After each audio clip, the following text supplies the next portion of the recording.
Почитувани гледачи, добра вечер. Еве, петок сме. Вие го гледате подкаст Радар, а јас сум Сотир Костов, вашиот домаќин. Ама домаќин е на еден многу интересен гостин. Политичар морам да кажам. Ама и нешто повеќе од политичар, тој е голем македонец. Македонец кој од кој знам за него води битка за Македонија, за идентитетот, за историјата, за традицијата, за јазикот, за се. Се надевам вечерва ја и он многу добро ќе си македонствуваме, а тоа е Страшо Ангеловски, председател на МА конзервативна, мој добар правопознаник оддавна, па пријател, па соработник и од време на време знаеме да си дискутираме за Македонија, да си испокараме, да си дадиме рака и на крајот да ги приближиме ставовите кои така ни се блиски. Добро вечер, Гошен. Добра вечер. Благодарам за ваквата најава. Како што рече Гане, првиот председател на МАК, уште колку ли треба да ја домакедончиме, затоа ќе македонствуваме вечерва, за да може да го кажеме она што не тишти. А искрено верувам, дека тоа што не тишти нас двајца, ги тишти и 90% од граѓаните на Македонија. Како од оваа држава да создадеме достоинствено и среќно место за живење, во кое ние ќе сакаме да живееме, но и оние кои ја напуштиле заради многуте неправди кои им се случувале, ќе посакаат еден ден да се вратат. И бидејќи не ја заборавиле. Па, она што јас го имам како сознание, дури многумина од тие кои се надвор, оние кои се преку океаните, оние кои се овде низ европските држави, за жалова ќе го констатирам, дека многу повеќе мислат на Македонија, отколку ние македонците кои останавме овде. Дури во последно време се потврдува дека и македонците во окупираните делови, односно кои сега живеат во Албанија, во Грција и во Бугарија, повеќе мислат и повеќе се подготвени за битка за Македонија, отколку ние кои останавме овде. Тоа најверојатно се должи на тој конформизам во кој ние навлеговме, сметајќи дека ете сега имаме држава и можеме да бидеме мирни и наместо на битка за сочувување и напредок на таа држава, можеме да му се оддадеме на хедонизмот и да се бориме кој од нас ќе има поскап мобилен телефон, кој ќе вози поскап автомобил и така натаму и така натаму. Па добро, мислам дека не е касно да ги менуваме состојбиве и малку и ние да се подобриме и да си фатиме рака едни со други со нашите луѓе во диаспората, во заедницата македонска, прекоокеанска и европска и да си ја исполниме задачата света кон нашата мајчица Македонија. Господин Страшо, ја би почнал со еден збор. Аманет. Би сакал да ми го кажете аманетот, што вие знаете да го запишете во вашите книги, што вие знаете да го кажете кога зборувате за МА конзервативна, кога вие знаете да зборувате за Македонија, нашата татковина, ама за Република Македонија кога зборувате, и кога кажувате кој аманет го имате, ви го оставиле основачите на МАК, големите македонци. Ама јас да не зборувам, би сакал вие да зборувате, па ова емисија би ја почнал со тоа со подсеќање на големите македонци и јас затоа не случајно реков ке си македонствуваме. Тоа го украдив од Гане Тодоровски, а овде го имам Анте Поповски, ама подоцна ќе зборуваме. Поверете. Јас многу пати знам да речам дека сум еден од најбогатите луѓе во Македонија. Немам 9 стана, немам скапи автомобили, немам многу од нештата кон кои многумина тежнеат да ги имаат, меѓутоа моето богатство произлегува од тоа што имав можност со денови и со ноќе да седам и да разговарам со еден Гане Тодоровски, со еден Анте Поповски, со еден Петрема Андреевски, со еден Бранко Гапо и така натаму, да не ги редам сите, со денови и ноќе да ги слушам нивните кажувања, да имам можност да дискутирам со нив и малкумина го имаат тоа богатство и јас сум посебно горд што тоа остана и во пријателството со нивните синови и со синовите на Анте Поповски, со синовите на Гане Тодоровски, со кои ден денеска се дружиме, кои даваат поддршка на Маак онолку колку што можат. Аманетот на Анте и на Гане е можеби најголемата тежина врз Македонија. Затоа јас велам Маак е идеја што трае. Не е Маак. И кога славевме 36 години од формирањето во февруари, јас им се заблагодарив на сите оние кои поведени од потребата да бидат дел од власта, да уживаат во некои привилегии, да можат да добиваат тендери или да учествуваат во криминал, им се заблагодарив на сите тие кои биле членови и го напуштиле Маак. Затоа што со нивното заминување ни оставија простор Маак да живее чист, да живее како идеја, да живее како аманет на Анте и на Гане. Јас од тој Анте Поповски, за кого искрено сметам дека е најголемиот интелект, најголемиот ум македонски во втората половина на 20-тиот век, најверојатно ја научив најголемата работа, научив како Македонија да се сака тивко. Не да се удираш в гради, да викаш да живее Македонија, а при тоа да не придонесеш ништо за нејзе. Да си ја сакаш тивко, а постојано да работиш за нејзе. Анте беше таков. Анте во секоја своја творба, во секој свој збор ја имаше Македонија, го имаше Господ, го имаше македонското обстојување и македонската духовност. И му благодарам што сето тоа го пренесе на мене. Така тој го создаде новиот елемент, Македониумот. Имено. Во кој и со кој тивко битисуваше со македонскиот народ, а тоа е тивкото мнозинство на Македонија. Тој човек дури и звездите ги научи да шепотат на македонски, како што вели во една своја. И јас многу често ја парафразирам една песна од Анте. Тоа е песната Татковина, во која вели вака: кога старецот пристигна на брегот на далечното море, и кога го прашаа што носи, тој извади еден мал врзоп, која му го истурија внатре камчиња и песок. И кога го прашаа што е тоа, тој со солзи почна и цела ноќ го собираше и рече: татковината е ова. Битката на Маак е да немаме повеќе македонци кои со такво врзопче, носејќи си ја татковината со себе, ќе заминуваат во која и да е странска држава, туку тие македонци да си го чувствуваат тоа камче, таа земјичка, тоа сето овде. На ова тло.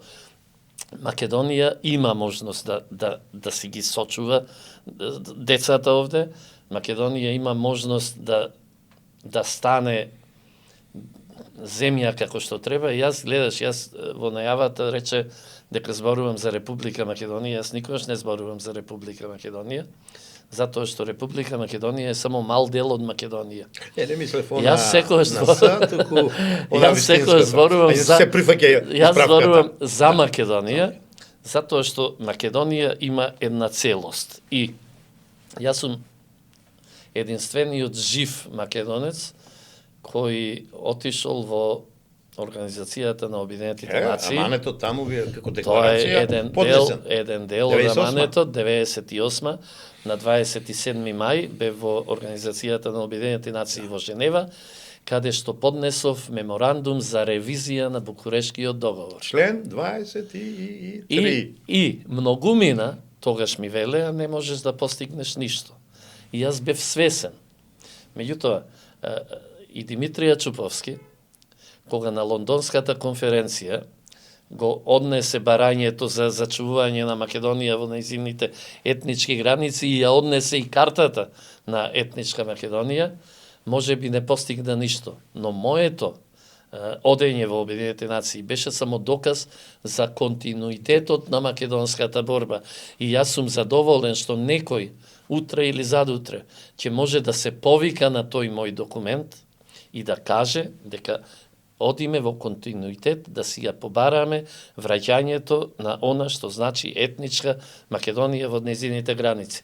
Така што дел од аманетот е и тоа, дел од аманетот е она што денес го работам со МААК, со комплетната екипа во партијата, тоа е стратегијата за насочување на македонската нација во духовноста, затоа што токму тие луѓе беа духовниците на Македонија. И сега ќе кажам овде, за жал морам да кажам. Македонскиот народ во еден дел е виновен за патот по кој Македонија се движи во овие 36 години. Зошто? Сите држави кои произлегоа од поранешната Југославија во своите темели ја вградија својата национална интелектуална моќ. Односно, ја градија она што значеше национална интелигенција. Единствено македонскиот народ. Немаме национална стратегија. Поведен по името на ВМРО, не ја вгради во темелите националната интелигенција која беше представена од МААК. Затоа, јас не сакам да навредам никого, но сите го паметиме првиот состав на парламентот и луѓето кои преку ВМРО ДПМН влегоа од машин бравари, водоводжи, продавачи во тогашната стоковна куќа или така натам. Се тоа луѓе храбри, прекрасни македонци, меѓутоа не припаѓа на таа интелектуална свест македонска која мораше да биде вградена во темелите на ова. А кога вие ќе направите слаби темели, не можете врз слаби темели да правите моќна зграда нагоре. Постојано таа ќе се движи, ќе се ниша налево и надесно. Затоа 36 години се случува ова што ни се случува. Но, за среќа, еден добар дел од македонските интелектуалци, потоа ја сватија потребата од нивно учество во подобрување, да речеме, на сеизмиката на македонската држава и почна да се вградуваат. Започна да се вградуваат во нејзе. Искрено верувам дека ќе се вградат целосно. Ја мислам сега драстично сменета состојбава. Имаме интелектуалци, имаме луѓе од науката, во политичките партии, во ВМРО ДПМН и мисламе сменета состојбата од тогаш. Не мора да се согласуваме. Само едно нешто ме загрижува сеприсутното месијанство во македонскиот народ. Значи, и тие интелектуалци, и сите кои мислат добро на Македонија, за жал, се атомизирани, се делат во мали здруженија, се делат во мали групи, вака и онака, сметајќи дека македонскиот синдром, дека секој од нив е месијата кој ќе ја спаси и ќе ја поведе Македонија.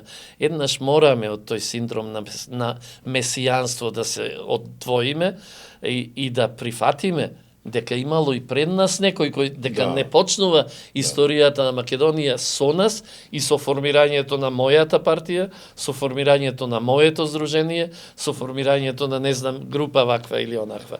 Значи само не случајно сите наши соседи околу нас го имаат зборот обединување во кој на зградата на парламентот, кој во слоганот на знамето, кој ваму, кој таму. Значи, само македонското обединување е гаранција дека оваа држава и овој народ ќе обстанат, а при тоа обединување токму околу духовноста. Па доаѓаме, ја мотаме лентава на денешни дни и пред некој месец или поправете ме кога беше, вие дадовте една декларација, еден убав документ, го исчитав внимателно од првиот до последниот збор и реченица, за духовно, културно и сеопшто обединување на македонскиот народ. Што ве натера и дали сте задоволни од правичното восприемање на истиот тој документ, вашина МААК конзервативна, од македонскиот народ? Значи, тоа беше на 30 јули минатата година. Да. И тоа беше предлог стратегија за насочување на македонската нација во духовноста. Од што бевме поттикнати? Во моментов и децата, и семејствата, и верата и нацијата се агресивно нападнати на секаде во целиот свет, не само во Македонија. Ни се напаѓа детето преку воук идеологијата, преку можноста тоа дете на 6 или 7 години да си го одбере полот и да каже дали е машко или женско. И јас некогаш на шега знам да речам доколку го сметаме детето на 6 години зрело да седне и да си го одбира полот, тогаш мораме да му дадеме и право на глас. Затоа што тогаш тоа дете ќе знае да се определи и за политичка идеологија и ќе знае и за кого да гласа. Значи, психофизички недоволно разе. Убава иронија и сарказам, убаво. Да, значи, паметно. Првиот удар е насочен кон децата. Вториот удар, со таа ЛГБТ и не знам уште каква не идеологија, се врши удар врз нормалното, врз традиционалното семејство. Третиот удар се врши врз верата, затоа што единствено нешто кое со смирение знае да одговори на тие агресивни напади е токму верата, таа духовност, таа потреба на човекот да припадне во таа духовност, и четвртата е нацијата. Тоа е се од страна на таа радикална левица, која се нарекува, сами себе си се нарекуваат либерали, а тоа е, би било долго да го објаснам, меѓутоа ќе се обидам најкратко што можам.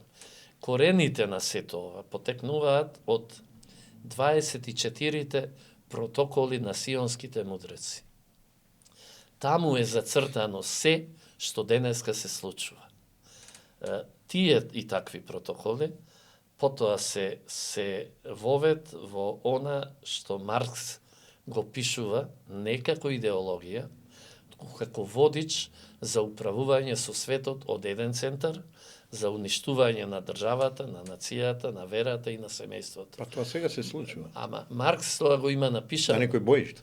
Маркс го има напишано. Да, ама велам сега се случува. Да. Маркс има наслов од умирање на државата, има наслов од умирање на семејството. Да. Значи, за Маркс верата беше нели опиум за народот. Сето тоа е веќе зацртано и она што денес го гледаме е одраз на таа крајна, радикална, левичарска идеја која од сионските мудреци преку Маркс, па потоа во 1894-та преку ционистичкото движење започнува да го владее светот. Целта е една, како да се завладее светот од еден центар и да се владее со него. Ова што денеска се случува со војната во Иран, со обидите да се уништат Венецуела, Куба и така натаму, е токму тоа, како да се завладее светот од еден центар. Јас пред 10 дена имав текст во кој пишував за она што во моментов се случува во Иран и таму јасно напишав дека председателот на САД, Доналд Трамп, за жал во моментов е растргнат меѓу движењето МАГА и движењето МАЗА.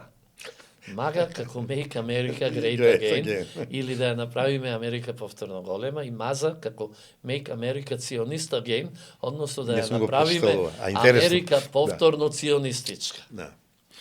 И во таа битка ние имаме и внатре во најблиските луѓе околу Трамп, од едната страна, од страна на МАГА е поставен подпредседателот Джей Ди Венс, од страна на МАЗА е поставен државниот секретар Марко Рубио. Во овој момент битката околу Трамп го доби втората група, односно она која сака Америка да стане ционистичка повторно, и затоа се случува ова што се случува. Да, Трамп, битката се пренеси во Иран. Да, меѓутоа Трамп за жал. Жално. Трамп за жал излезе од рамките на движењето МАГА. Да. Трамп повеќе нема ниту една теза од оние кои пред изборите во име на МАГА движењето ги изборуваше. Трамп работи сосема спротивно на принципите на МАГА движењето. Со тоа тој човек може наместо да придонесе за победа на суверенизмот низ светот, може да придонесе за пораз на суверенизмот низ светот и повторно завладување на либералната идеологија од еден центар. Не дај Боже. И ако се навратиме дека ционизмот го зеде Трамп во своји раце. А токму целта на ционизмот е да завладее со светот од еден центар. Значи, која е целта на ционизмот? Да се уништат суверенистичките движења. И така доаѓаме до ова што во моментов се случува. Да. Доаѓаме до војната во Иран и до она кое до војната во Европа. Ние сме сведоци сега на енергетска војна во Европа. Војна на Словачка и Унгарија од една, со Украина од друга страна. И тука повторно се гледа целото лицемерие или двојни стандарди на Европа. Нам ни велат вака. Европската Унија со своите вредности секогаш стои зад интересите на земјата членка, доколку има некаков спор со земја кандидат. И тоа е во нашиот спор, нели, со официјална Софија. Тоа е така и затоа ни велат. Ние ќе стоиме на страната на државата членка. А во случајот со тоа не се вредности. А во случајот со Унгарија и Словачка застануваат на страната на земјата кандидат, наспроти интересите на своите земји. Многу сте го приметиле тоа. И значи тоа е уште еден тоа е контрадикторност. Тоа се двојните. Непостојаност во ставовите. Тоа се двојните стандарди. И немање вредности. Двојните стандарди. Тие јас 2002 или 2003 за прв пат пишував за двојните стандарди како за најголемо зло кое може да го уништи човештвото и да ги уништи општеството. Тука доаѓаме, овие мисли ме наведува да изговорам нешто. Човек од зборот вистината.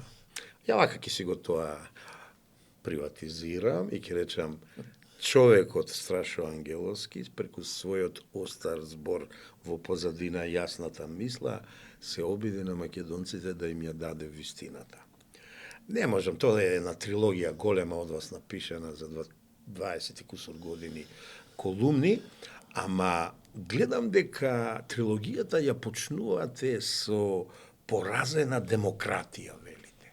А јас милувам да кажам демократија без народ, кога видов Европска унија не почитува устав европски, кај нас референдум, за американците и другите да не збореме, некои па и немат устав, волјата на народот ја погазуваат.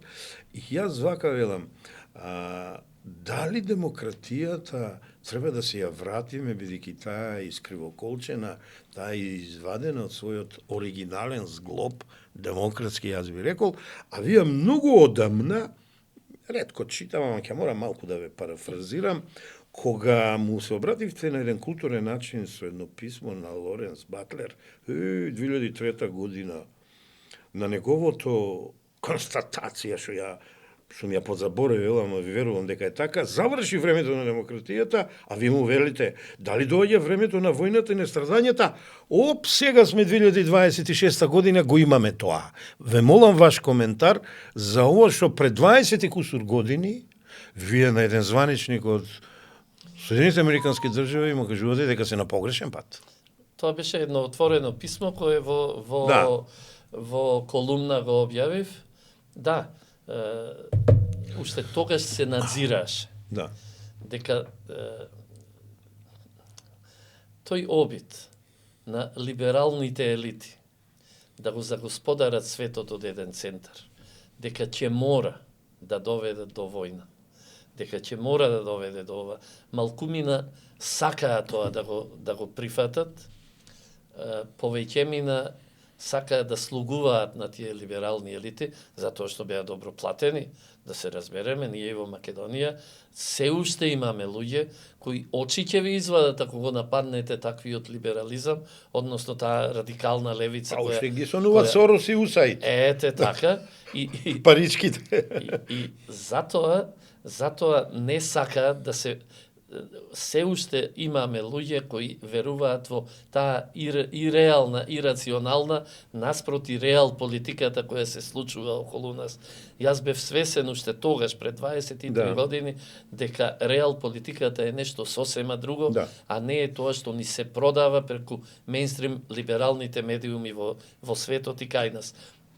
И јас тогаш во тоа исто време, најверојатно некаде го имам и тоа запишано, на иницијатива на председателот на тогашната Демократска партија на Македонија, за жал покоен, Томислав Стојановски Бомбај, Во Тетово имаше во време на војната против албанскиот тероризам, во Тетово се организира некоја тркалезна маса на која беа присутни и тогашните така наречени олеснувачи Пердју и Леотар. И јас на таа тркалезна маса им реков вака: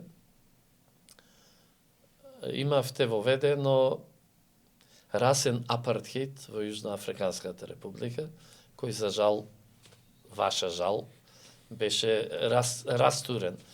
Кај нас воведувате, правите обид да воведите етнички апартхеид, што и го успеа да го воведат, затоа што се она што значи нели Бадентерово мнозинство, се она што значи неможност да донесеш каква и да е одлука без едноетничко малцинство да ја потврди, тоа наликува на етнички апартхеид, но се сакат и во Уставниот суд да влезат такви но принципи. им реков катастрофа. За 20 години вие во вашите либерални демократии ќе живеете во верски апартхеид. Кога Не ми се бендисувам, а сте им кога погодиле. едно верско малцинство, за жал, ќе ви ги диктира работите кои ќе ги живеете. Денес, тие западни либерални демократии го живеат токму тоа. Зошто? Ние имаме сега ситуација на коалиција на радикалната левица и радикалниот ислам. Што значи тоа? Гледате дека Најлоша можна. најлоша можна, но Најлоша но радикалниот ислам одбра поинаков начин на борба против против општествата каде што се инсталира. Сега влегуваат во партиите на радикалната левица, преку нив доаѓаат на власт и ги спроведуваат своите собствени идеи. Ние имаме 4 градоначалници на најголемите градови во Британија, кои доаѓаат преку крајната левица, доаѓаат на власт и сега ги реализираат своите идеи. Еве го истото почна да се случува и во Соединетите Американски држави, преку радикалната левица влегуваат во политика, доаѓаат на власт, веќе не им требаат авиони кои ќе ги насочат во кулите близначки, туку полека, но сигурно навигацијата им е преку подводна радикалната сега. левица навлегуваат на политичката сцена, освојуваат власт и утре задутре ќе ги насочат државите во правец во кој тие сакаат, затоа што ќе бидат или се власт. Тоа истото се случува и во државите во Европа. Вие знаете дека ние имаме no-go зони во една Шведска и во една Франција, кај што не смее да влезе ниту домицилната полиција, ниту Мори и Данска е веќе зафатена. Ете Данска. Така што Преголеми права им дават на тие гета. Сето тоа почнува полека да се случува, односно тој верски апартхеид кој јас им го предвидов во 2001-та, 2002-та. Се фактурите од колониализмот, господине Страш. Кај французите особено изразено е тоа. И затоа молчат на еден начин. И кај британците, и кај французите. И јас исто така во еден од текстовите велам вака, дека мигрантите, оние кои во големи бранови доаѓаат, посебно во Британија и во Франција, си доаѓаат по своето. Тие доаѓаат да си уживаат во богатствата кои се одземени од нивните држави. И не случајно во Британија најмногу имате индици и пакистанци, затоа што оттаму се одземени најголемите богатства и тие луѓе си доаѓаат во Британија во потрага по собствените богатства. А Индија се повеќе и повеќе се развива и напредува. Но Индија е посебна приказна, сега зафати погрешна страна и најверојатно ќе биде една од колатералните жртви во оваа војна во Иран. Не би сакал тоа така да се оствари.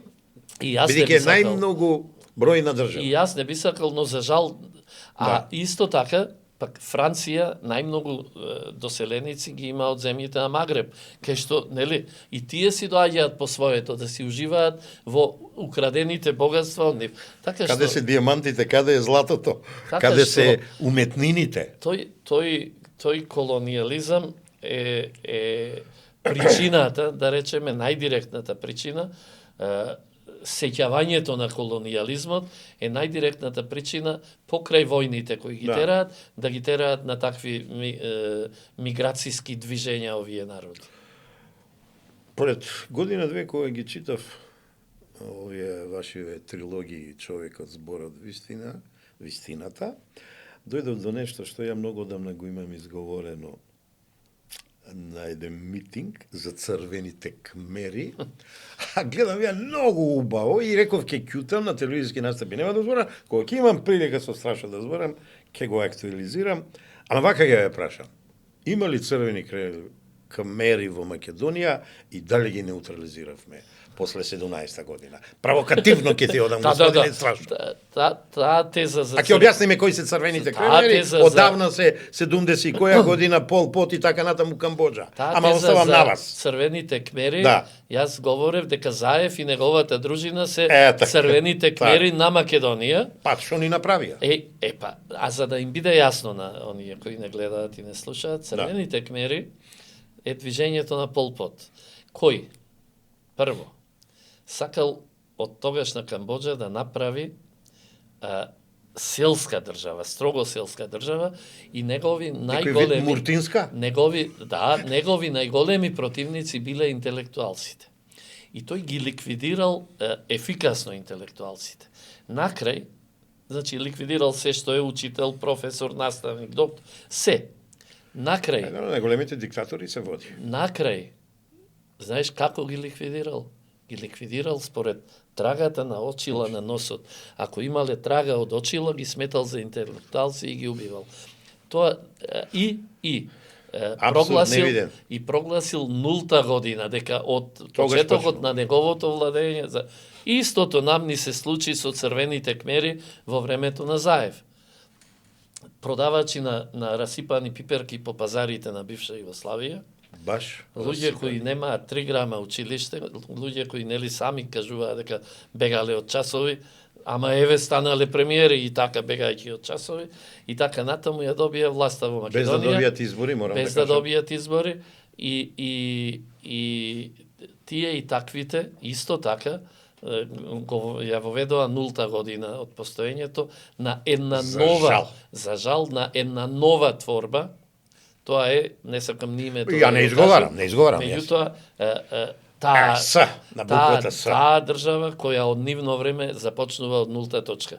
И кога сме околу тоа, Македонија беше предвидена токму така, да започне со своето постоење од 2018 како нов политичко правен меѓународен субјект. Јас често се навраќам на Вестфалскиот договор на 1648-та, кога после поставени некои принципи, кога после 30 годишни војни во тогашна западно-христијанска Европа, се седнува во Минстерна маса во Северна Рајна Вестфалија и се носи тој договор. И за прв пат тогаш ги имаме современиве денешни држави нации, и тоа двојство држава и нација. И во западното христијанство до ден денес останува тоа двојство држава и нација. И се овде морам да кажам, по тој принцип се формирани на крајот на 19-тиот век, се формирани од западно-христијанските моќни држави, се формирани Бугарското и Грчкото царство. Но по тој принцип се формирани и сегашните муслимански царства, кралства на арапскиот полуостров, кои сега се наоѓаат во опасност да ги снема. Но, во источното христијанство, за наша среќа, постои тројство. Држава, нација, црква. За жал, тоа е направено откако Вселенската, така наречена Вселенска патриаршија, односно Грчката црква, на крајот на 19-тиот век се поставува на страната само на Грција и заради потребата да се зачуваат себеси, почнуваат да се создаваат национални цркви. И денес ние имаме тројство. Држава, нација, црква. 2018-тата беше избришана државата Република Македонија и беше создадена новата држава на името кое не сакаме да ја споменеме. Беше избришана македонската нација и е создадено некакво постоење на нацијата три коси црти.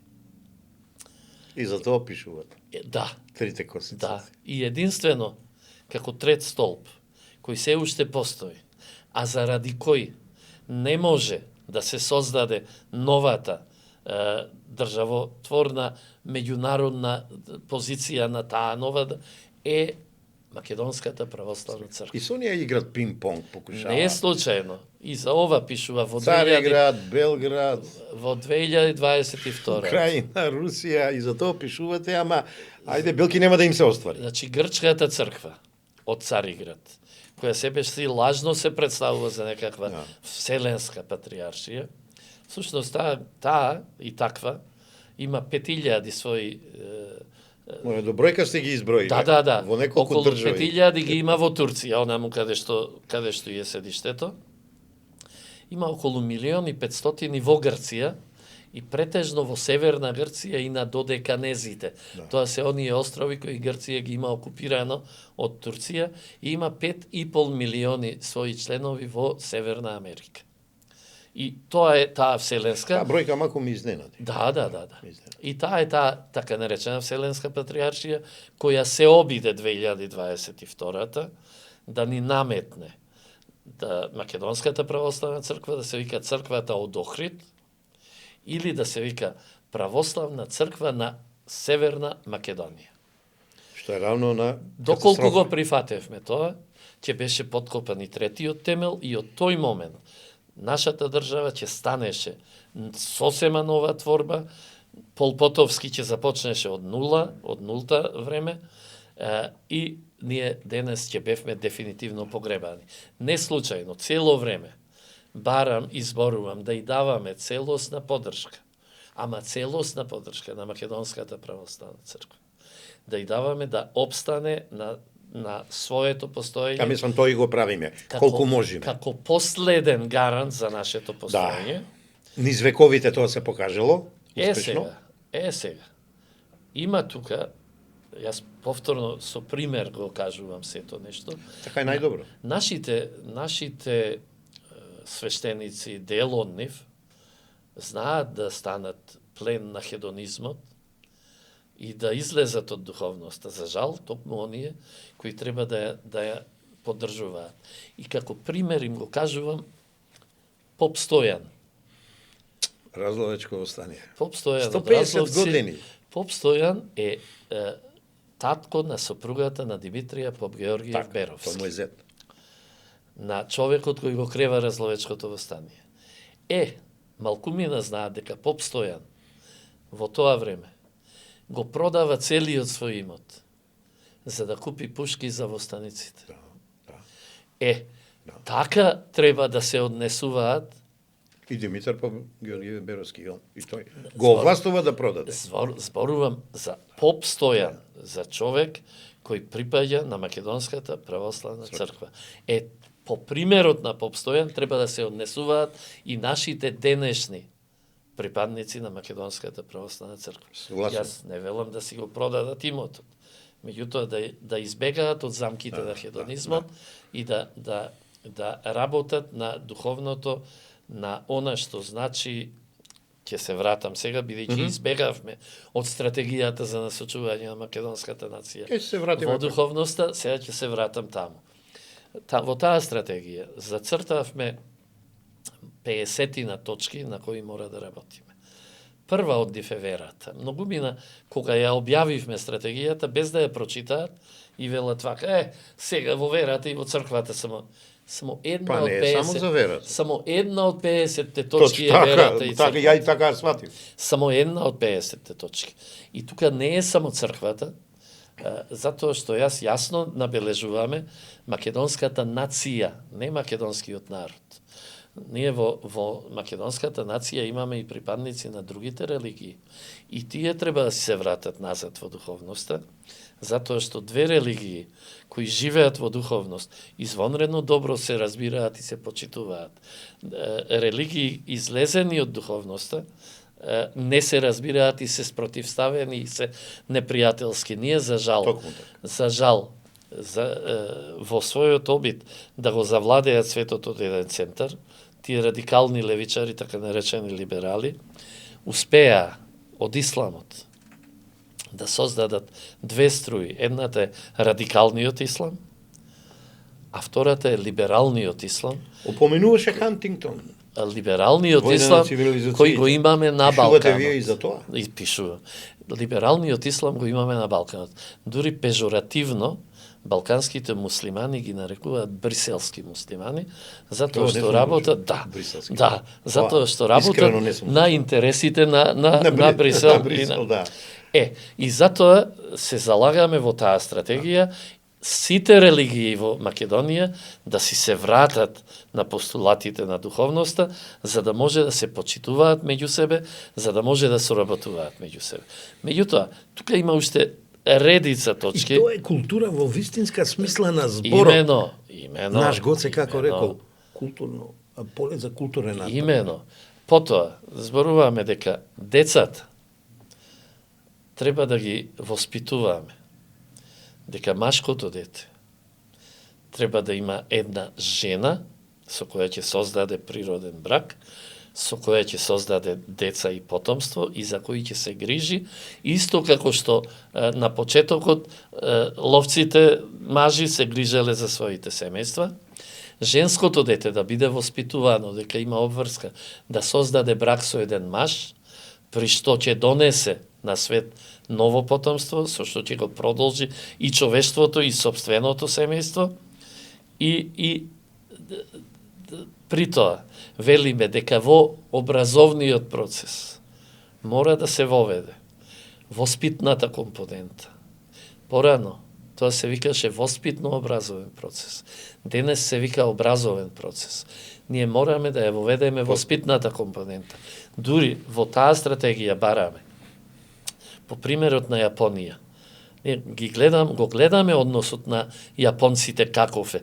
Гледате како трчаат и се извинуваат ако задоцнат нивните министри 5 минути, се извинуваат доколку некоја област нема струја 2 часа, се извинува министерот за енергетика. Ама знаете зошто? Затоа што првите 3 години во воспитно-образовниот процес во Јапонија децата само се воспитуваат. Во првите 3 години не учат ништо. Само се воспитуваат. Ние во оваа стратегија бараме првата година во нашиот воспитно-образовен процес децата само да ги воспитуваме. Браво. А дури Интересно. Потоа да се започне со процесот на образование. Бараме, да речеме, една многу интересна точка има, кај што велиме лебот и млекото повторно да почнат да се движат од селото кон градот, а не од градот кон селото. Затоа што ние во моментов имаме ситуација во која селаните седат пред кооперација и го чекаат камиончето со леп и со млеко за да си купат леп и млеко. Тешко на таа нација. Порано произведува. Тешко на таа нација, каде што в село се чека да им биде донесена храната. Мора селото одново да го придвижува лебот и млекото кон градот. Но, според нас, тоа е единствено можно. Доколку оваа држава ги поддржува целосно земјоделските семејства, не со овој принцип на субвенции, кои им се даваат на луѓе кои живеат в град, кои имаат големи земјоделско или сточарски фирми. Како примерите, еве ќе ги наведеме на Тиквеш, Миквеш и така натаму и така натаму. Таквите фирми ги добиваат субвенциите, притоа дел од нив не знаат ни кај им се наоѓаат имотите кои треба да ги обработуваат или стадата кои треба да ги чуваат. Единствено земјоделското и сточарското семејство се гарант дека доколку им бидат дадени средствата, тие ќе ги одржуваат имотите, нивите и стадата. Но при тоа има уште еден битен момент. Селските, земјоделските семејства се многудетните семејства кои гарантираат демографски опстанок на оваа држава и на оваа нација. Значи, сите тие нешта се поврзани. Потоа, имавме забележано во таа стратегија да се изврши забрана за пристап на деца под 15 години до социјалните мрежи. И многу памет. И започнавме со реализација. Забрана, ама убава. Започнавме со реализација пред 2 недели до сите пратенички групи во парламентот и до председателот на парламентот, го доставивме предлог законот на 5 странички, изработен крајно професионално од правната екипа на МААК, предводена од подпредседателот адвокат Љупчо Кузмановски. Значи, еден предлог закон кој е насочен не против децата, туку против давателите на услуги. Ние не бараме децата да бидат казнувани. Бараме давателите на услуги да ги исклучат децата под 15 години од можноста за пристап до социјалните мрежи. Бидејќи таму има најголеми вулгарности. Значи, ние не знаеме какви се содржини има на тие социјални мрежи и тие социјални мрежи денес ги воспитуваат нашите деца. За жал. Ние овој предлог закон го доставуваме за да повторно учителите и родителите си ги воспитуваат децата, а не социјалните мрежи. И сега, ќе кажам, јас сум исклучително разочаран од односот на македонските медиуми кон сето ова. Иако беа најуредно поканети сите медиуми до еден во Македонија, при поднесувањето на овој предлог закон, ниту еден, и ќе повторам, ниту еден од нив не удостои со своето присуство. И потоа реков, ајде, може би не можеле да дојдат. Во просториите на партијата, на МААК, закажавме пресконференција, на која повторно ги поканивме, и еве ќе кажам, ниту еден медиум не удостои со своето присуство. И тоа пред се е непочитување на трудот кој таа екипа го вложила за да создаде еден предлог закон. Тоа е непочитување на битката на една партија да ги заштити децата од несаканите содржини. И заради тоа сега подготвуваме, еве ќе кажам, во подготовка е на тужба за дискриминација против Македонската радиотелевизија и против Државната агенција МИА. Да ми се налутат? Нека ми се налутат, јас сакам да ми се налутат. И зошто е тоа така? Оваа тужба ќе ја поднесат како поединци членовите на МААК. Членовите на МААК како граѓани кои се чувствуваат дискриминирано затоа што од нивните пари внесени во буџетот се финансираат и Државната радиотелевизија и Државната агенција МИА. Според тоа, тие луѓе чувствуваат дека нивниот став, кој го артикулирале преку МААК, бидејќи тие се дел од финансирањето на овие државни институции, дека се чувствуваат дискриминирано и тоа ќе биде стотници и стотници тужби до македонските судови од македонски граѓани за дискриминација. Доколку тие посакувам среќа, ама како е судството? Доколку тие граѓани, доколку бидат одбиени, одиме понатаму пред меѓународните судови и така. И сега, правниците во партијата бараат дали е можно такви тужби да се поднесат и против така наречените приватни национални медиуми. Зошто? Затоа што сметаат дека исто така граѓаните членови на МААК, купувајќи производи од фирми кои со своите реклами ги финансираат тие приватни медиуми, исто така имаат право нивните ставови да бидат пренесени и таму. Меѓутоа, ова се разгледува и доколку правната служба процени дека е можно, ќе поднесеме... Ќе разбранува тај македонски да се изразам, а не кочански. Сега вака, значи, јас да вистина сакам, од друга страна ќе кажам, според законите во Република Македонија, политичките партии се рамноправни субјекти, само имаат еден услов.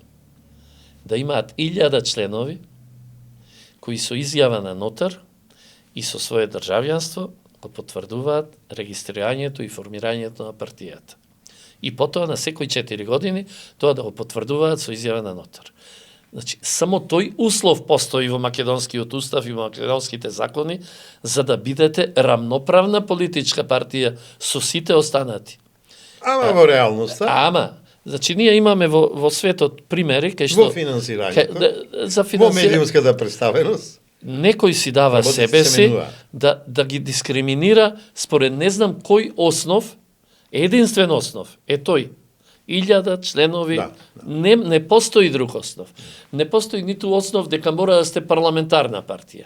Во светот има држави, Колку се изборите. значи има држави каде што политички партии дури и не учествуваат на парламентарни избори, туку си учествуваат само на локални избори. И никој не ги дискриминира и не им вели не морате да учествувате и на избори. парламентарни. Значи, сакам да кажам, со ова ќе се обидеме и ќе поднесеме исто така и до некоја комисија за дискриминација, доколку не знам некаде постои во држава. Значи, ќе се обидеме да ги разборичкаме нештата и конечно, исто така ќе поднесеме и еден предлог закон за регулирање на единствената нерегулирана ситуација во државава, правно, а тоа се невладините организации. Значи, единствено нешто што не е правно регулирано се невладините организации. Сдруженијата на граѓани и се останато е регулирано со закон и точно се знае, но невладините организации не се регулирани. И сега тие и такви невладини организации многу често знаат да речат дека овој проект е изработен со парите од владата на Кралството Норвешка. За каква невладина за каква невладина организација зборуваме, ако проектите се реализираат со пари од владата на оваа или онаа држава? Тука ќе ве прекинам, ме предухитривте, ми го зедовте однапред прашањето. Имате напишано во Човекот зборот вистината на едно место во една колумна, 6-та колона маршира во Македонија. Дали се уште маршира, дали постои опасноста и господине Сташо, од каде 6-та? Јас знам 5-та, а ви зборувате и за 6-та колона. Петтата е веќе јасна, не? Не, ова малку е... Да, петтата не е јасна, она кога Провокативно е прашање. Кога Франко се движел кон Мадрид так. и кога рекол не чекаат внатре во Мадрид, таа е петтата колона, што од позади ќе удри. 6-та колона, според мене, е пак она која посебно беше важна тогаш, со својот радикален патриотизам, се обиде да се најде зад грбот на македонската десница, во тој момент предводена од ВМРО ДПМН, каде што и МААК беше во коалицијата, за да пак сега и од таа страна да ја подкопува македонската десница во обидите да ја преземе власта од полпотовската дружина на Зоран Заев. Значи, во тоа време, тие беа исто така платени од некаде, за да, како 6-та колона, сега од задгрб, ја украдат врз основа на својот радикален патриотизам, викајќи да живее Македонија погласно од нас, и викајќи името ќе го вратиме погласно од сите, да украдат колку е можно повеќе гласови од македонската десница, односно од коалицијата собрана околу ВМРО ДПМ, и да му возможат на полпотовскиот режим да обстане и понатаму. Ете, таа беше. Но, да. Сега кога сме околу невладините организации, знаеме дека со доаѓањето на власт, нели, Трамп укина дел од тие можности за финансирање на невладините преку USAID и преку други нели гранки.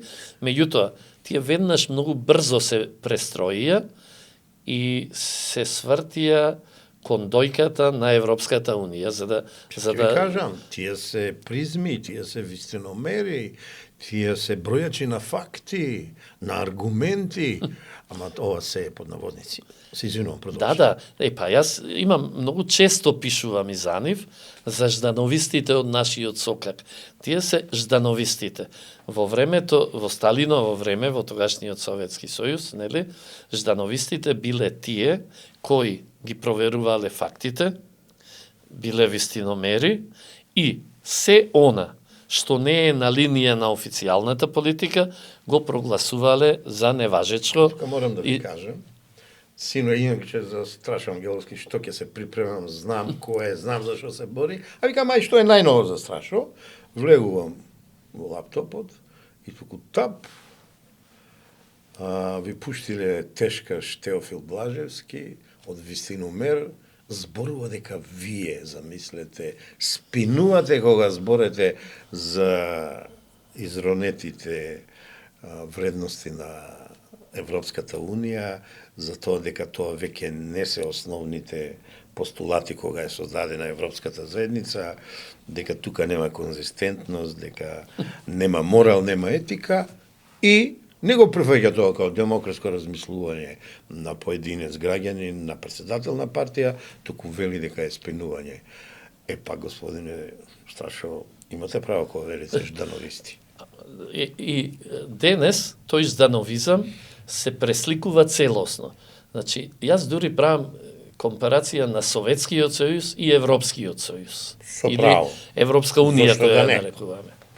Зошто да Во не? Советскиот сојуз имаме обид да се избришат идентитетите и суверенитетот на државите членки. Ретуширање.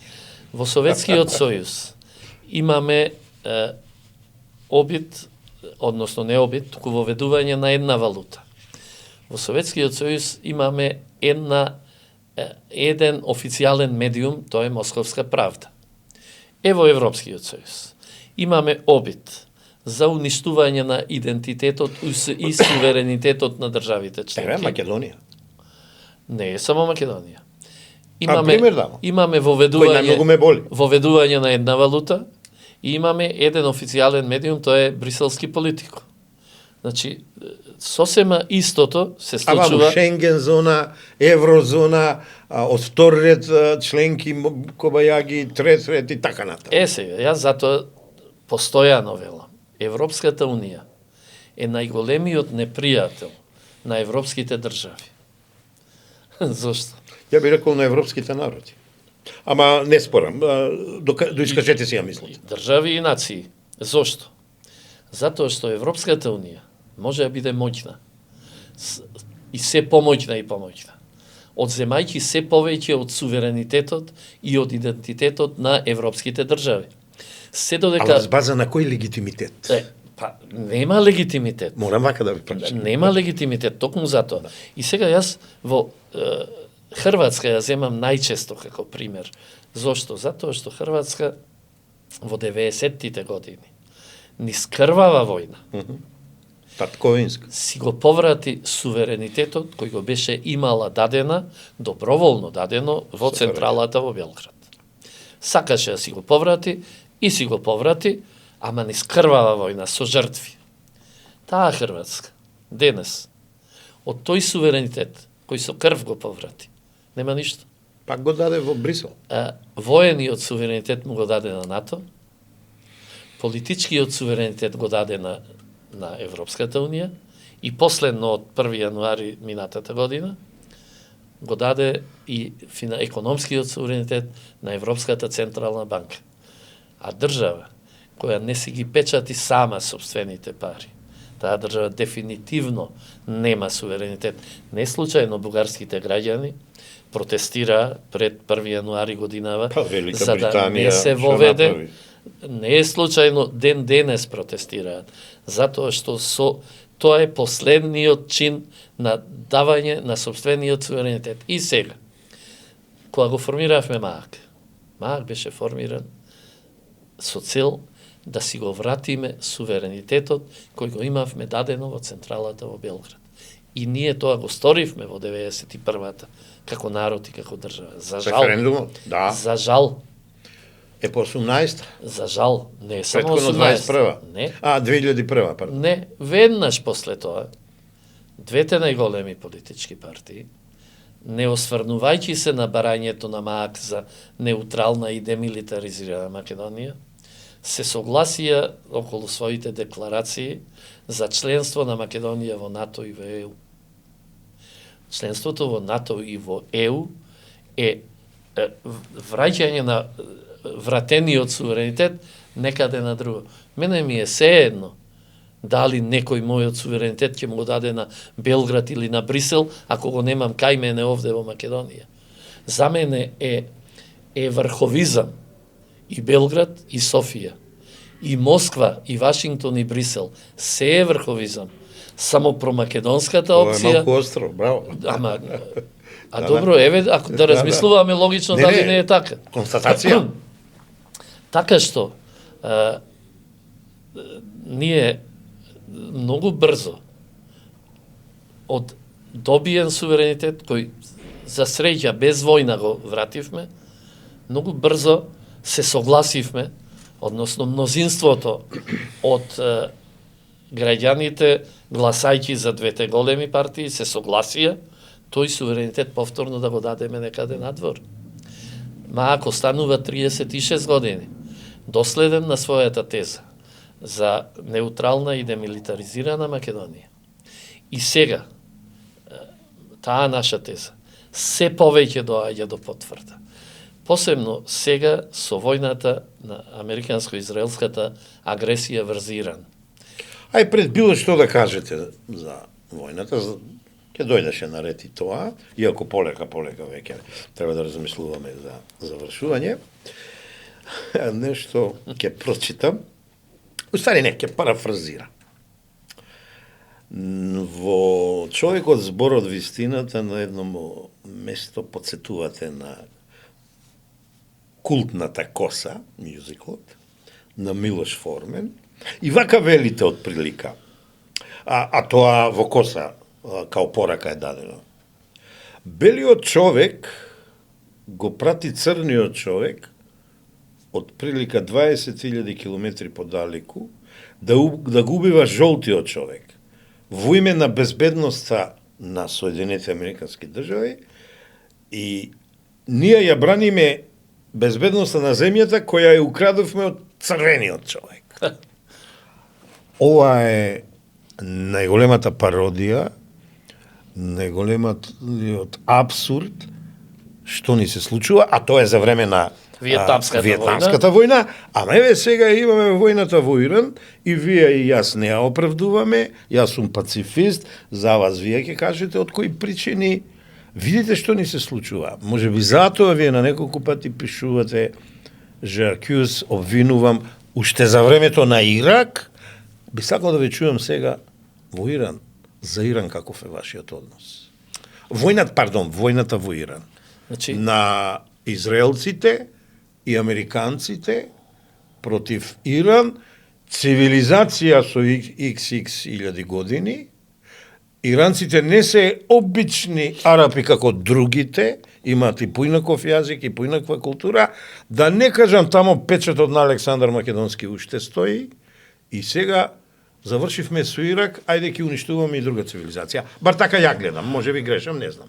Значи, Би сакал вашето мислење да го чујам. Јас во мојата последна колумна пишував дека во моментов се води војна меѓу корпоратократија и теократија. Да, така. Корпоратократија, Западна и источна. најдобро корпоратократијата ја опишува еден британец, Джеф Перкинс, кој себе си се нарекува економски убиец и вели дека такви економски убици постојат многу низ светот. И тој вели корпоратократија вели во корпоратократија се оние луѓе, мажи и жени, кои во име на големите корпорации им диктираат на Соединетите Американски држави како да се однесуваат. И тие вели, според сите можни инструменти на неразвиените и на сиромашни држави и на државите од третиот свет, преку меѓународниот монетарен, преку Светската банка, преку ваму-таму, им даваат кредити за да се развијат. Кога тие држави не можат да го вратат кредитот, не пуштаат вели нас, финансиските убици, да бараме, бидејќи не можат да го вратат кредитот, да ги дадат своите ресурси во замена. И доколку вели, тие не ги дадат ресурсите, големите држави, односно Соединетите Американски држави, започнуваат дури со атентати и со воени дејствија. Ори киднапери, Мадуро. Сега во моментов толкму се случува тоа, од другата страна го имаме режимот на теократија. И се напаѓа од сите страни, Добро, тој режим ја го напаѓам. Ама не народот и државата. Вака. А управам дистинкција. Вака 90 милиони ви се молам, господине, страшно. Да.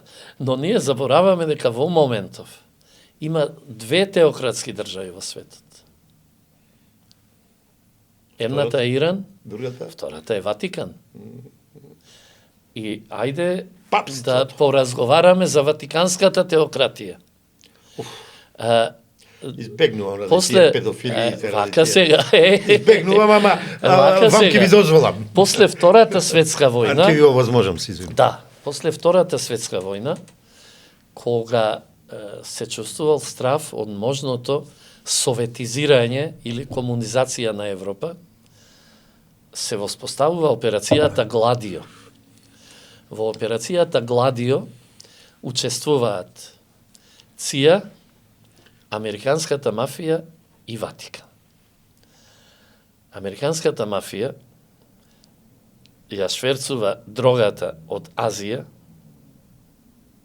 ЦИА и го овозможува тоа, и потоа преку Ватиканската банка ги перат тие пари и плаќаат да биде успешна операцијата Гладио. Операцијата Гладио Финансиските афери. беше операцијата Што беа? Гладио беше завршуваше со убиство на 8 истакнати комунистички активисти во Италија и така во моментот кога Италија требаше да стане комунистичка, дел од таа советска, и така со убиството на тие преку операцијата Гладио тој процес се заврши.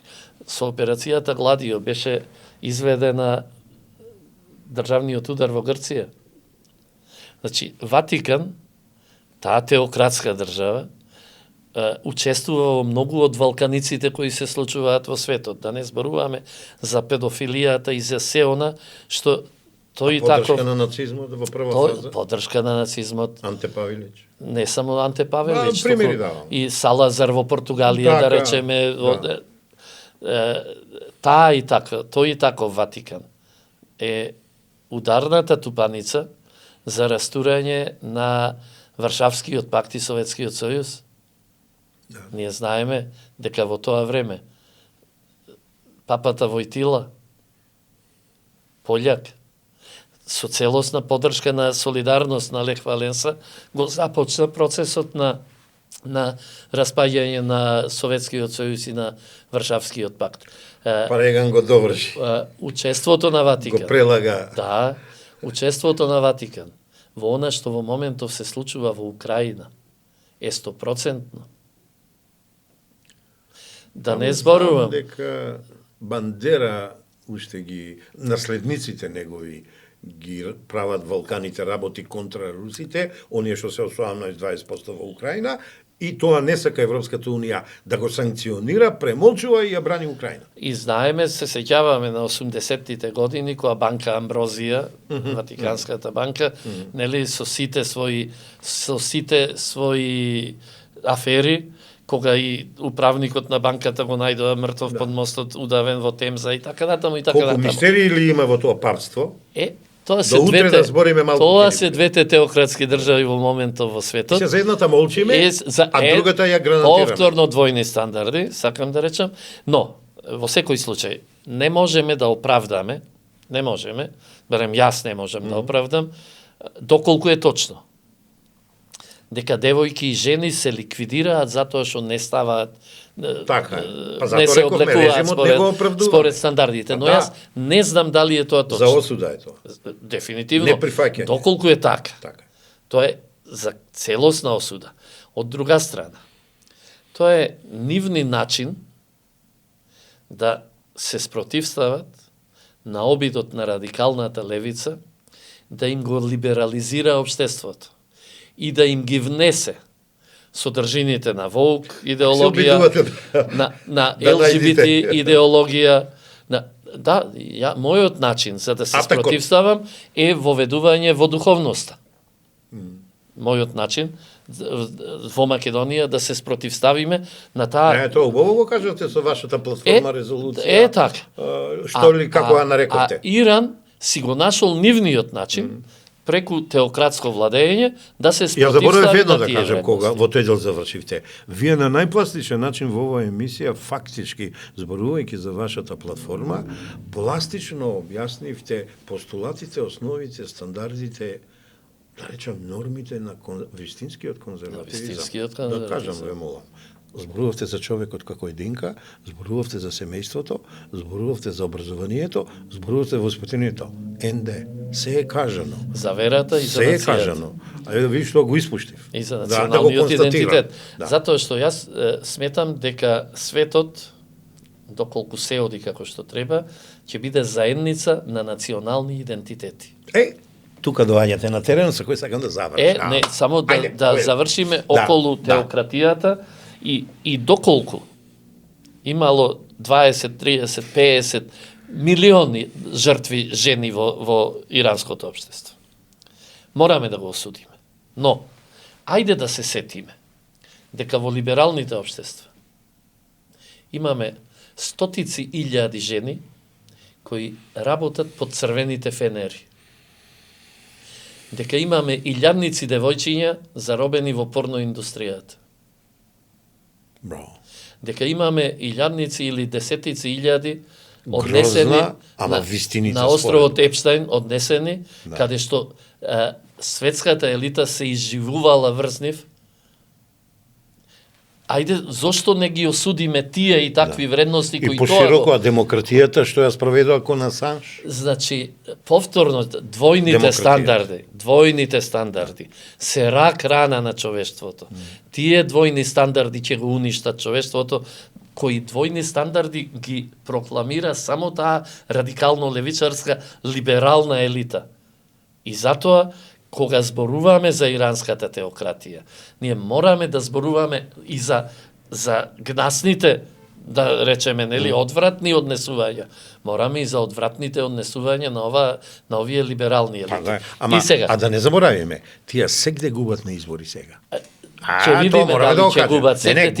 Тие губат. не дозволуваат да изгубат. А не, после ги превртуваат со пари многу уложени. Што се случи со Романија? Работиве. Се сеќаваме што се случи со Романија. Романија, Му Молдавија, ја сегде. одзедоа победата на Калин Ѓорѓеску. Да. Денеска се покажува зошто. Ама губат. Ама денес се покажува зошто му ја одзедоа. Затоа што Дан Петреско, или како се вика, либералот кој е начело на Романија, вчера дозволи американските воени сили да се стационираат во базите во Романија и од тука да вршат напади на Значи, а 15 години, 20, во Украина што беше? Значи, полека, но сигурно и Балканот може да стане Јанукович, Тимошенко. лесна мета на иранските ракети. Да. И сега, да завршам околу војната во Украина. Што ми потврди таа војна? Прво, дека имаме 3 светски сили кои ќе мора да го договараат на тамошниот светски поредок. Тоа е Русија како најголема воена сила. Поради нуклеарното наоружување. Едно е поради нуклеарното и второ е поради армијата 4 години обучувана во реална војна. Ниту една друга светска сила нема армија обучена во реална војна. Не сум симпатизерно во второ, ама реално. Не сум ни јас, ама јас ги кажувам реалностите такви какви што се. Сакаме да ги прифатиме или не. Ред. Второ, се пројавува Кина како најголема економска сила и се пројавува Соединетите Американски држави како најголема десантно-диверзантска сила во светот. Добро, ја рекол се уште и политичка. Десантно-диверзантска најголема, тоа се должи на над 800-тините бази низ светот и таа може да се стационира и да изведе десантно-диверзантска акција. Да. Значи, тоа е првото нешто. Второто нешто, дека тешко на тие кои влегуваат во сојузи. И затоа се докажува мојата теза. Тука има малку поинако мислење. За неутралноста. Сега ќе објаснам зошто го мислам тоа така.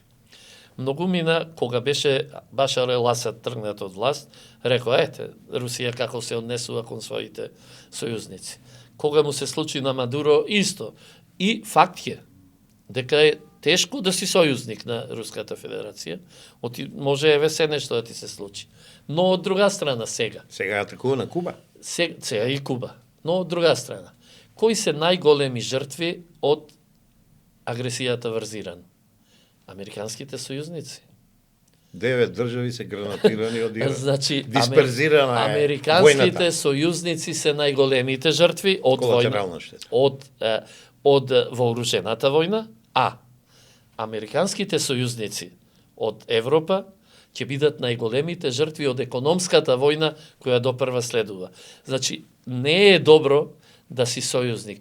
Добро е, Чувствуваат веќе со гасот, ама со нафтата. јас не, знам што чувствуваат. зборувам. Да. Добро е да си неутрален. Добро е да уште на едно поле тоа се докажа. Ние и нашите безалтернативни Ја ви политичари. го ценам тој став. Иако имам Нашите, поинакво да, мислење, ви не го е ценам проблем. тој став. Нашите безалтернативни политичари 35 години ми кажуваат дека ние немаме друга алтернатива освен Не, ЕУ. има. Освен ЕУ и НАТО. И ние својата судбина ја врзавме со ЕУ и со НАТО. Врзувајќи се со НАТО, си дозволивме некој друг да ни ги определува пријателите и непријателите. Мене искрено ниту Ирак, ниту Иран, ниту кој да е не ми е непријател. Да. Ама, ако се непријатели на НАТО, официјално се наши непријатели. Па член 5. И да, околу тој член 5 има тука велејќи дека ЕУ е нашата иднина, ние својата економија ја врзавме строго со Европската унија или во најголем дел Најконкретно со германската. во најголем дел со германската економија или пак во најголем дел од германската економија со автомобилската индустрија, која денес се наоѓа во фаза на распаѓање.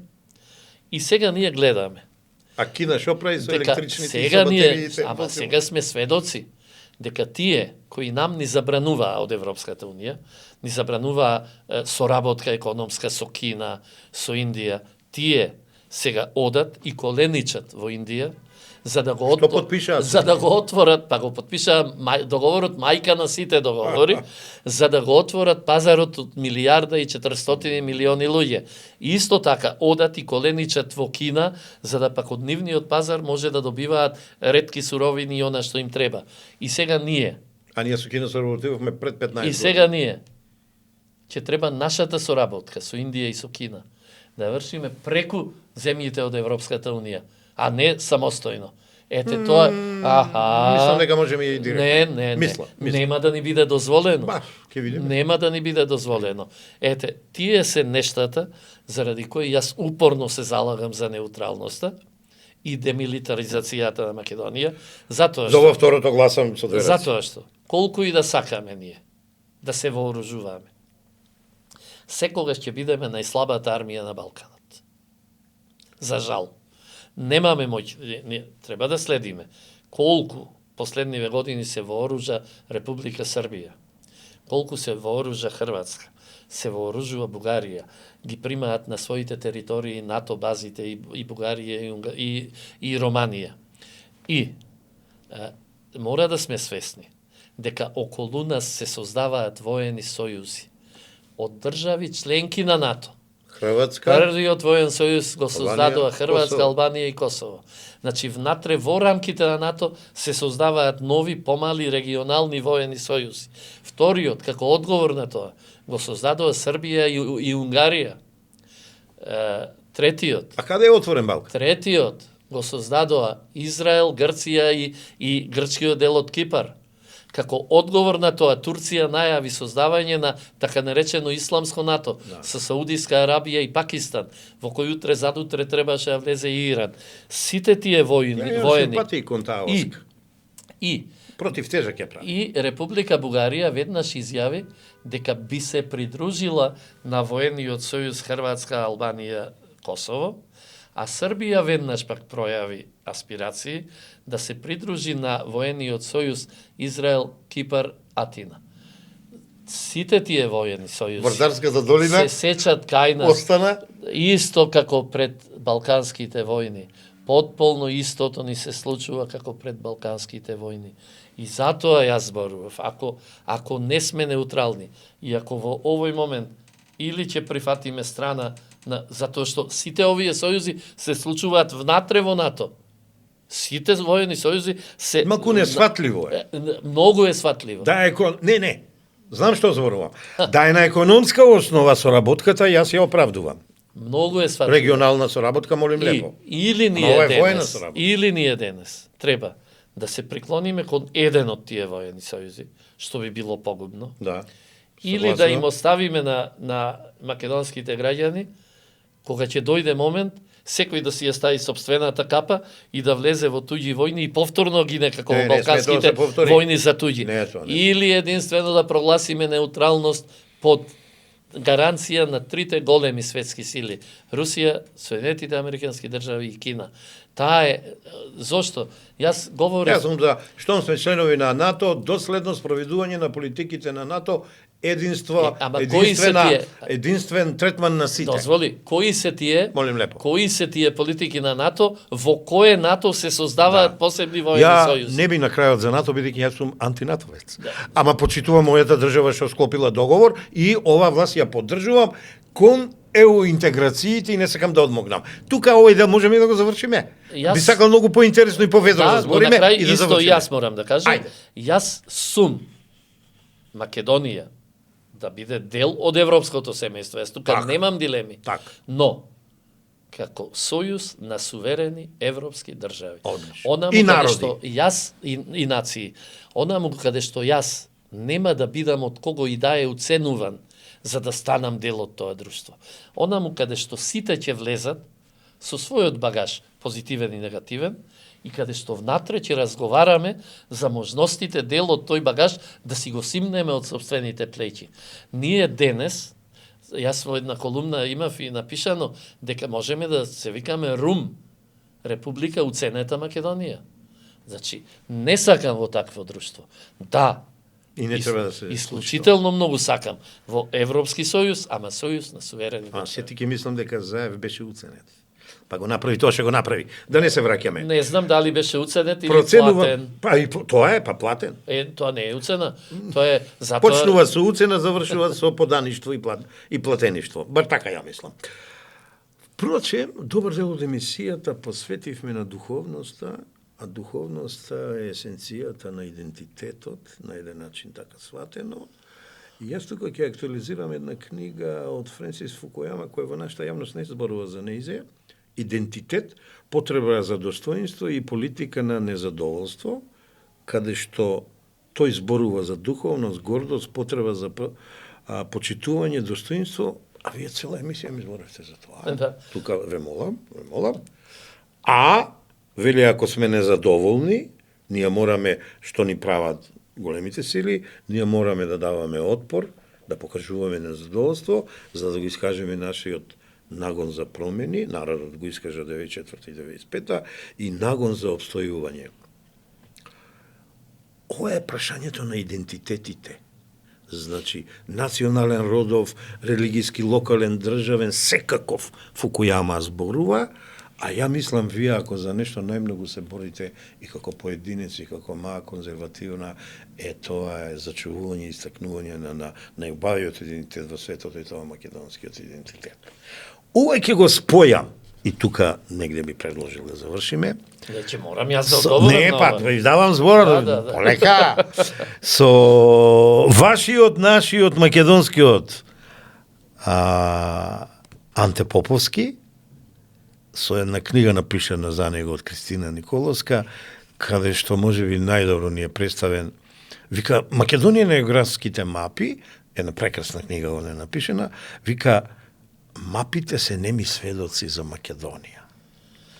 Па после вика, вака само ќе прелистам, го спомнувам и Сирков, Пулески, сите, и тоа убаво, а и на крајот вели, да, името е најголемо во светот, Македонија, да, јазикот е македонски и само македонски, да, традицијата е многу јасна, ја изградија селанецот, значи македонецот, попот, за кој вие зборувавте, ама оној вистинскиот учителот и на крајот интелигенцијата. И на крајот вели, сето тоа е Македониумот. Ајде ведро, ајде да видиме аманетот со што го избравте овој голем македонец и останатите, почнавме со неговите со другари и борци за Македонија, тука и Петр Мандреевски, тука и Гапо, што рековте, останатите, ајде што ќе им порачаме на граѓаните во поглед на нашиот идентитет, јазик, нација, култура, традиција. Микрофонот е ваш, господин Страшен. Во контекст на ова што Анте го говореше пред 30 години, е нашата битка за насочување во духовноста. Да. Во моментов се врши обид човечките суштества да немаат припадност, да немаат полова припадност, да не се знае дали е машко или женско, односно може родител број 1, родител број 2. Не, да може детето да си го определува полот. Тоа се има Свевишниот го определува. Во австралиските мориња има една риба се нарекува барамунди. И таа додека е мала, нема пол. Дури и ова не сум го знае? Дури, да, имам колумна и тоа исто го пишував за тајфата на Заев. Тие беа политички барамунди. Да. Нема пол и дури кога ќе порасне таа риба станува машко или женско. Тоа се обидуваат да им го направат на децата. Значи да нема полова припадност детето. Суштеството, човекот. Да нема семејна припадност, затоа што нели родител 1, родител 2 и така натаму. Да нема верска припадност со укинувањето на верата и да нема национална припадност со укинувањето на националниот идентитет. И суверенитет.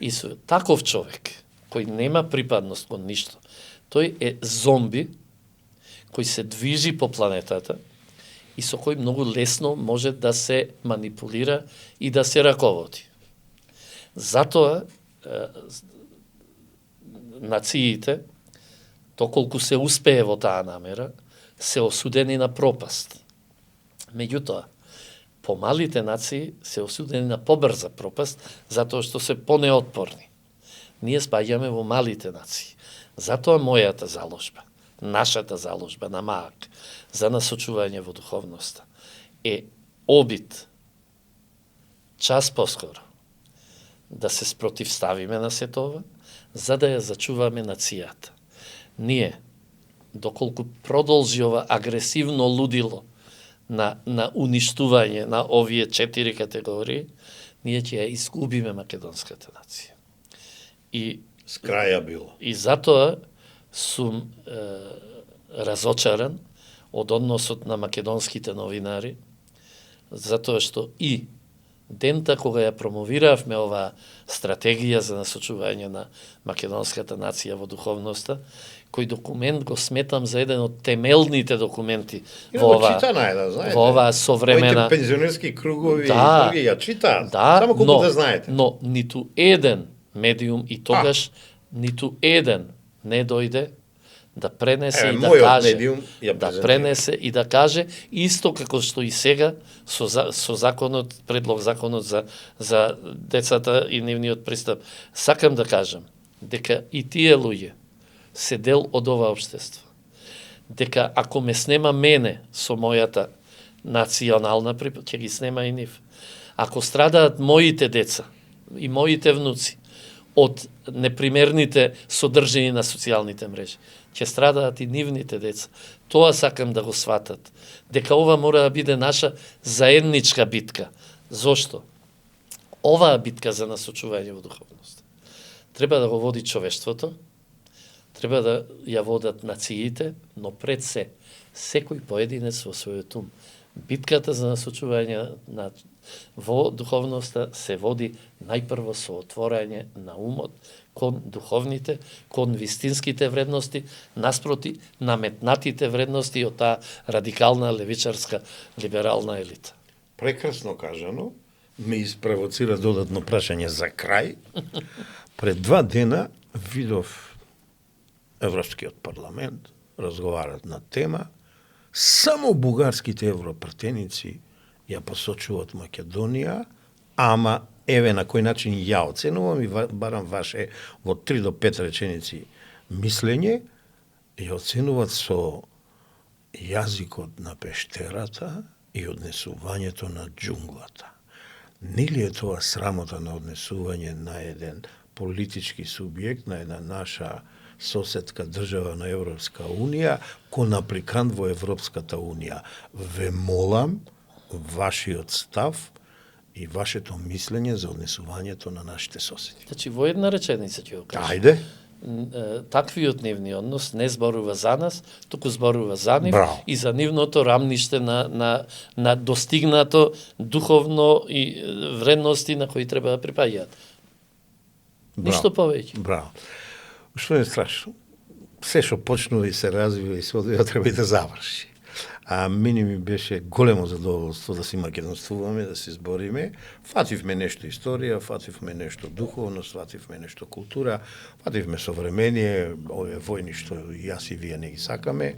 И ја лично сум задоволен од тоа како го изведевме овој наш разговор.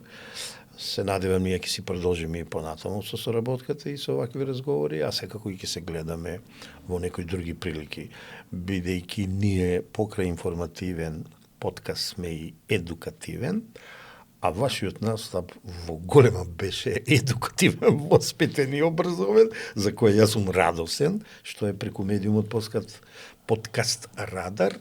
Јас ви поклонувам две книжулиња, едното е Вселена на брендови, едното е Толковник, брендинг, адвертайзинг, public relations, знам дека во овие странски изрази вие не ги сакате, ама тоа е област што се бавам јас со брендологија и кога имате слободно време, дзирнете, видите што и како јас пишувам новиот план. Само и само од кога почнав 2005 година да се спремам за брендирањето на името Македонија, кој се уште го правам. Повелете. Благодарам. И сега за крај... Ајде, слободно. Значи, штета што се има крај и што и емисијава треба да завршиме. Ќе продолжиме и друг пат. Затоа што имам многу теми кои ги носам во себе и со себе, за кои имам своји размисли и кои сакам да ги споделувам со мојот народ.